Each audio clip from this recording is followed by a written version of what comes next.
Hello students. तो हम बात कर रहे थे chapter 6 towns traders and craft person, जहाँ पर हमने बात करी एडमिनिस्ट्रेटिव सेंटर्स की, पिलग्रिमेज सेंटर्स की, bronze, bell metal, lost wax technique की भी हमने बात करी, बड़े छोटे जो ट्रेडर्स थे उनकी हमने बात करी। ठीक है, तो अब यहाँ पर को अब बात करेंगे हम क्राफ्ट इन टाउन की। उस टाउन में बेसिकली क्राफ्ट किस तरह का था।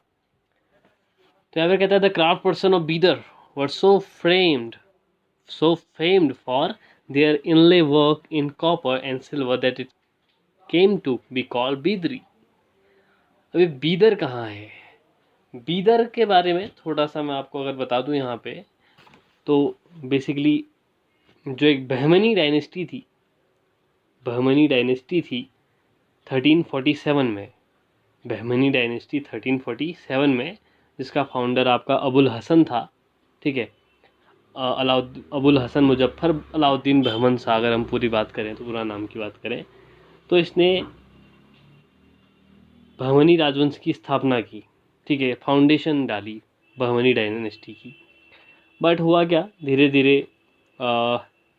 बिकॉज 1347 की बात है, वहाँ पर को जो एमबीटी था उसने भी काफ़ी, मोहम्मद बिन तुगलक, उसने काफ़ी रिवॉल्ट किया। ठीक है, उसके लिए, क्योंकि बेसिकली बहमनी जो डायनेस्टी था इसकी जो फाउंडेशन थी इसी टाइम पे हुई, जिस टाइम पे एमबीटी यानी कि मोहम्मद बिन तुगलक का क्या चल रहा था, रिवॉल्ट चल रहा था। फिर बाद में हुआ क्या कि 1538 में जो बहमनी डायनेस्टी थी इसका थोड़ा डिक्लाइन हो गया और 5 अलग अलग स्टेट वहाँ पर इस्टेब्लिश हुए।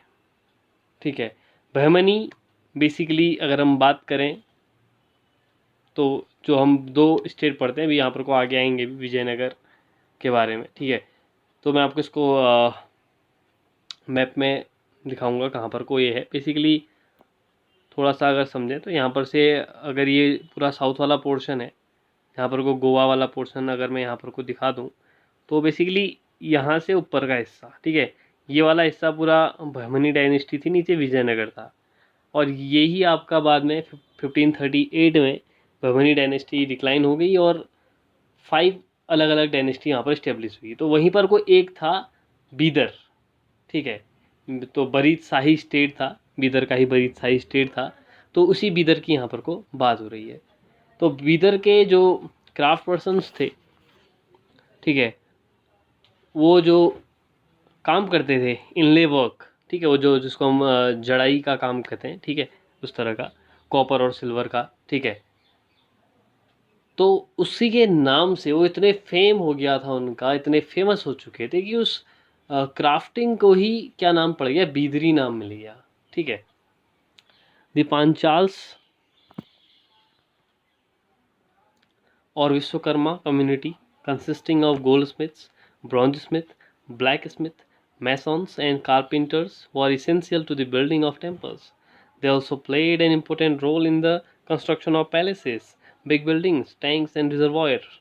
Similarly, weavers such as the Saliyar or Kaikolar, Kekolar, ठीक है, इसको कैकोलार पढ़ेंगे आप, emerged as prosperous communities, making donations to temples. Some aspects of cloth making like cotton cleaning, spinning and dyeing became specialized and independent craft.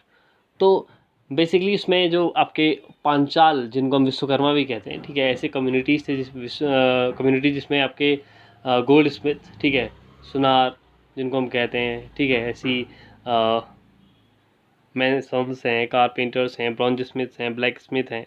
ठीक है, ये थोड़ा सा इम्पोर्टेंट हो गए क्योंकि टेम्पल मेकिंग वहाँ पर को बहुत ज़्यादा चल रही थी। इस बात को समझना कि टेम्पल मेकिंग बहुत ज़्यादा चल रही थी, तो इस वजह से ये जो थे गोल्ड स्मिथ थे, ठीक है, ब्रॉन्ज स्मिथ थे, मैसन्स थे, ब्लैक स्मिथ थे, कारपेंटर्स थे, ये ज़्यादा इम्पोर्टेंट हो गए थे उस टाइम, क्योंकि ऑब्वियस था कि टेम्पल मेकिंग के लिए इनकी ज़रूरत पड़ती।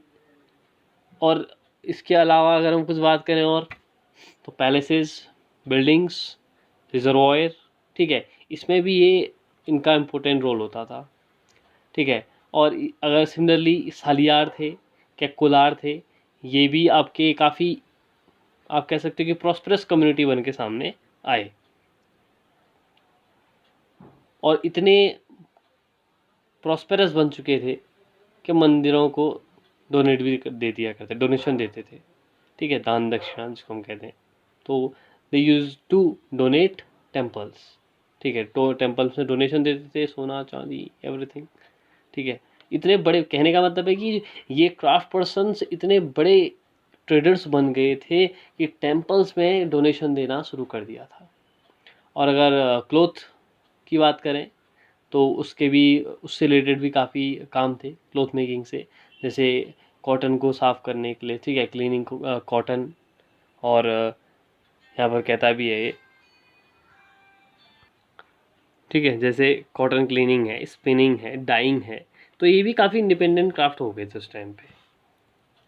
आप यहाँ पे देख सकते हैं, यहाँ पर को आपको एक दिखा रखा है, ठीक है, और एक तरह से यहाँ पर को आपको a 7th century candle stand brass with black overlay, और एक कॉर्नर भी दिखा रखा है किसी शॉल बॉर्डर, ठीक है, शॉल का बॉर्डर यहाँ पर दिखा रखा है। तो इस तरह से देखो उस टाइम की जो ये क्राफ्टिंग थी काफ़ी अच्छे स्तर की थी, अच्छा लेवल था इसका। Changing Fortune of towns, some towns like Ahmedabad, Gujarat went on to become major commercial cities, but others like Tanjavur shrunk in size importance over the centuries. Murshidabad, West Bengal, on the banks of the Bhagirathi, which rose to prominence as a center for silk and became the capital of Bengal in 1704, declined in the course of the century as the weavers faced competition from cheap mill-made clothes from England. तो अगर हम बात करें अहमदाबाद गुजरात, ठीक है, ये कुछ ऐसे बड़े कॉमर्शियल सेंटर बन चुके थे, ठीक है, काफ़ी टाइम लगा, काफ़ी सेंचुरीज़ का इसमें समय लगा, तो उसके बाद जाके ये आपके बहुत अच्छे कॉमर्शियल सेंटर के फॉर्म पे डेवलप हुए। लेकिन बात करें अगर तंजावुर की, ठीक है, लेकिन ये जो थे आपके, पहले तो इनका काफ़ी अच्छा रोल था, लेकिन लेटर ऑन डिक्लाइन हो गया, ठीक है। इसी टाइम पीरियड पे जो वेस्ट बंगाल में भागीरथी रिवर है, उसके कोस्ट में एक मुर्शिदाबाद है, जो रेशमी जिनको हम कहते हैं, ठीक है, सिल्क जो क्लोथ होते थे, उसके सेंटर के फॉर्म पे, एक इम्पोर्टेंट सेंटर के फॉर्म पे ये जनरेट हो रहा था, क्रिएट हो रहा था। और 1704 में बंगाल की राजधानी मीन्स कैपिटल भी बन गया। लेकिन इसी सेंचुरी के टाइम पे उसका जो मेन कह सकते हो कि वो डिक्लाइन भी हो गया, क्योंकि जो वहाँ इंग्लैंड से जो मिल से बन के सस्ते कपड़े आ रहे थे, उसके साथ कंपटीशन में नहीं कम्पीट कर पाया। तो आप के समझ सकते हो कि काफ़ी अच्छा क्राफ्ट होते हुए भी इंडिया में क्राफ्टिंग का जो लेवल था वो पहले अच्छा था, लेकिन बाद में क्या हुआ, डिक्लाइन हुआ है, ठीक है। बात करेंगे क्लोज़र लुक, एक हम्पी का, मसूलीपट्टनम का और सूरत का एक क्लोज़र लुक लेंगे यहाँ पे, ठीक है। The architectural splendour of Hampi, ठीक है, जो हम्पी का आर्किटेक्चरल स्प्लेंडर, स्प्लेंडर मतलब कह सकते हो एक ब्यूटी उसकी, ठीक है। स्प्लेंडर को यहाँ पर को हम ब्यूटी से कनेक्ट कर सकते हैं, आर्किटेक्चरल ब्यूटी कैसी थी। हम्पी जो सिटी था, ठीक है, ये आपका कृष्णा और तुंगभद्रा जो रिवर हैं, उसके जो वैली है, उसकी वैली में ये सिचुएटेड था, लोकेटेड था। Hampi is located in the Krishna Tungabhadra basin which formed the nucleus of the Vijaygarh Empire founded in 1336। तो ये जो साउथ इंडिया में विजयनगर, समझना, विजयनगर और बहमनी, जो भी मैंने इससे पहले भी बताया आपको, ठीक है, बहमनी एक्चुअली दोनों काफ़ी बहुत ज़्यादा डिफरेंस नहीं है। 1336 में आपका विजयनगर जो एम्पायर था उसकी फाउंडेशन आती है, ठीक है, फाउंडेशन पड़ती है, और जो फाउंडर थे इसके आपके हरिहर और बुक्का, जिनको हम यहाँ पर काफ़ी फेमस नाम चलता है, ठीक है। तो कृष्णा और तुंगभद्रा के बीच में था, basically valley area, basin area, ठीक है। तो तो हम्पी सिटी, कृष्णा और तुंगभद्रा वैली, ठीक है, बेसिन आप कह सकते हो, 1336 में एक संगम राजा कह सकते हो, ठीक है, संगम पर्सन था। संगम के 5 सन थे, जिनमें से हरिहर और बुक्का 2 पर्सन थे, 2 सन थे, जिन्होंने विजयनगर डायनेस्टी को, विजयनगर एम्पायर को, इसकी फाउंडेशन रखी, ठीक है। तो यहाँ पर कहता है Hampi is located in the Krishna Tungabhadra basin which formed in the nucleus of the Vijayanagara empire, ठीक है, Vijaygarh empire founded in 1336। The magnificent ruin at Hampi reveal a well-fortified city. No mortar or cementing agent was used in the construction of these walls, and the technique followed was to wedge them together by interlocking. तो हम्पी की खासियत आप यहाँ पर इस बात से पता लगा सकते हो कि पहली बात तो पूरा सिटी फोर्टिफाइड था, ठीक है, और उस फोर्टिफाइड जो किया था उसमें वॉल में कहीं पर भी आपको सीमेंट, ठीक है, और मोर्टार नहीं मिलता है। तो यहाँ पर को जो आप कह सकते हो जो बड़े बड़े वेट्स थे, ठीक है, उनको आपस में इंटरलॉक कर रहा था। मतलब बेसिकली जो बड़े बड़े पत्थर होते हैं या फिर बड़े बड़े स्टोन हैं, उनको आपस में इंटरलॉक करके फंसाया गया था, या फिर उसको बनाया गया था, आप कह सकते हो। यहाँ पर आप देख सकते हो कुछ इस तरह से, ठीक है, आप देख सकते हो ना कैसे इंटरलॉक किया गया है।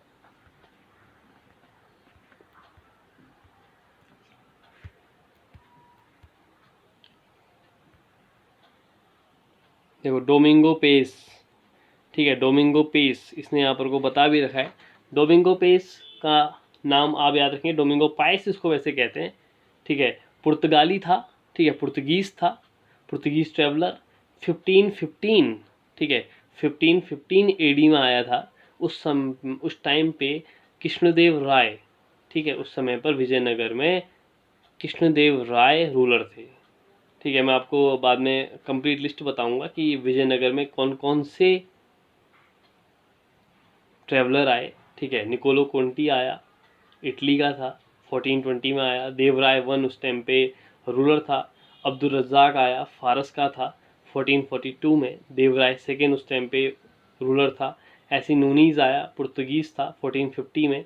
उस टाइम पे अच्युत देव राय उस टाइम पे रूलर था। फिर डोमिंगो पायस आया जो पुर्तगीज था, 1515 में।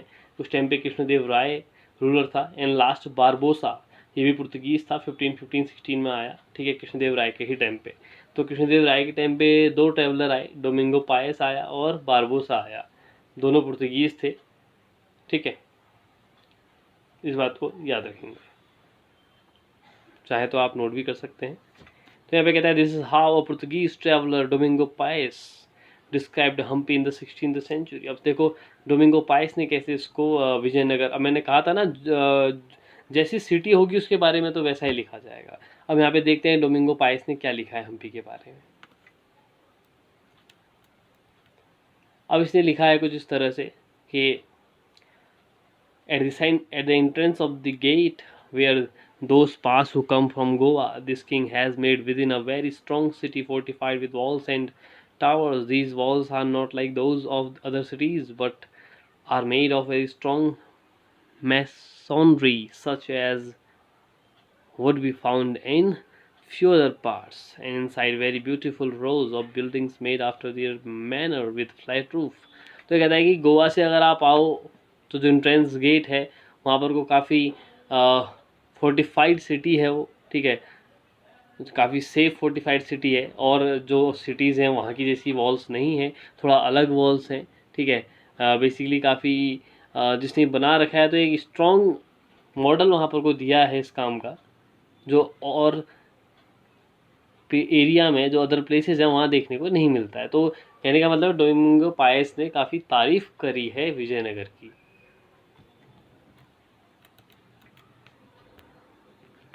The architecture of Hampi was distinctive. The buildings in the royal complex has a splendid arc, domes and pillared halls with niches for holding sculptures. They also had well planned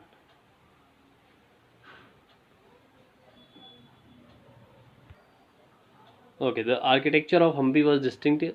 The buildings in the royal complex had splendid arcs, domes, and pillared halls with niches for holding sculptures.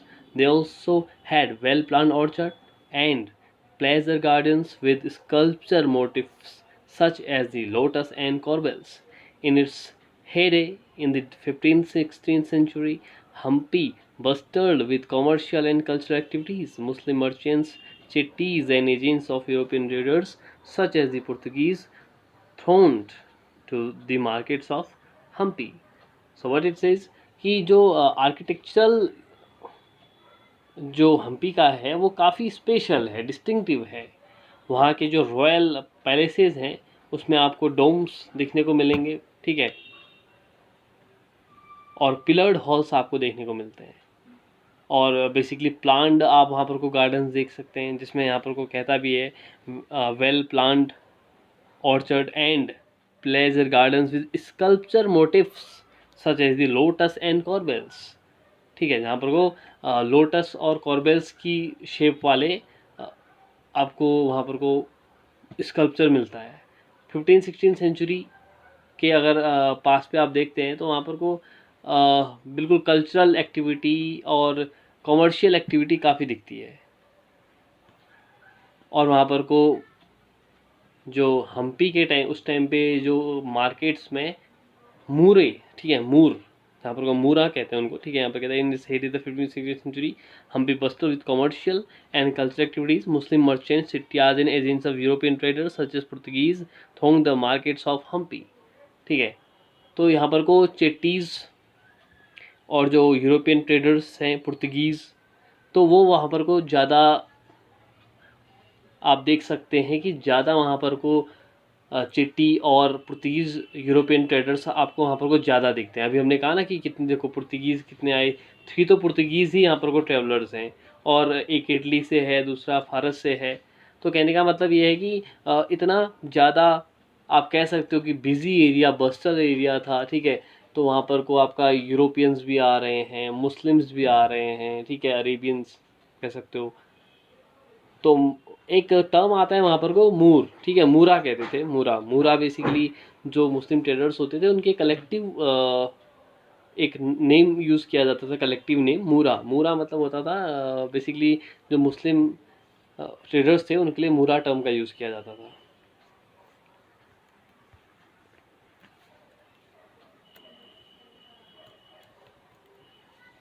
Temples were the hub of cultural activities and devadasi, ठीक है, देवदासीज कह सकते हो, devadasis, temple dancers कहते थे इनको, devadasis, performed before the deity, royalty, and masses in the many pillared halls in the Virupaksha, a form of Shiva temple.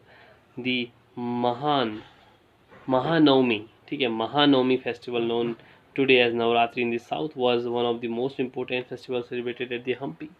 Archaeologists have found the Mahanavami platform where the king received guests and accepted tribute from subordinate chief. From here, he also watched dance and music performance as well as wrestling bouts. Hampi fell into ruin following the defeat of Vijayanagar in 1565 by Deccani Sultans, the rulers of Golconda, Bijapur, Ahmednagar, Berar and Bidar. अब basically जो temple में culture activities हो रही थी उसमें देवदासियाँ होती थी, ठीक है, ठीक है, देवदासियाँ एक तरह से क्या टेम्पल डांसर इसने यहाँ पर को कहता है देवदासीज को, ठीक है, वो परफॉर्म करते थे, ठीक है। और जो महानवमी फेस्टिवल है जो आज आपका साउथ इंडिया में नवरात्रि फेस्टिवल के उसके फॉर्म पे उसको हम बोलते हैं, जानते हैं उसके नाम से, ठीक है। और उस टाइम पे हम्पी में काफ़ी इम्पोर्टेंट फेस्टिवल होता था। अब महानवमी जो पर्व था, फेस्टिवल था, उसमें गेस्ट आते थे, ठीक है, और बेसिकली जो सबऑर्डिनेट्स थे वो आपके गिफ्ट लेके आते थे, और राजा जो होता था बैठ के आराम से बिल्कुल आप कह सकते हो कि म्यूज़िक और डांस और एक तरह का वॉर भी होता था। वॉर कहने का मतलब एक तरह की फाइट आप कह सकते हो, रेसलिंग बाउट्स भी होते थे, जैसे WWE देखते हो ना, वो जिस तरह का होता रहा होगा, मतलब कुश्ती कह सकते हैं हम, इंडिया के फॉर्म पे कुश्ती जैसा उसको कह सकते हैं, ठीक है। 1565 में 1565 में क्या हुआ, 1565 में जो दक्कन के सुल्तान थे, गोलकुंडा के, बीजापुर के, अहमदनगर, बरार और बीदर, ठीक है, इन सब ने फिर क्या हुआ, विजयनगर की डिक्लाइन हुआ और हम्पी का क्या हो गया, आप कह सकते हो कि पूरा ख़त्म हो गया।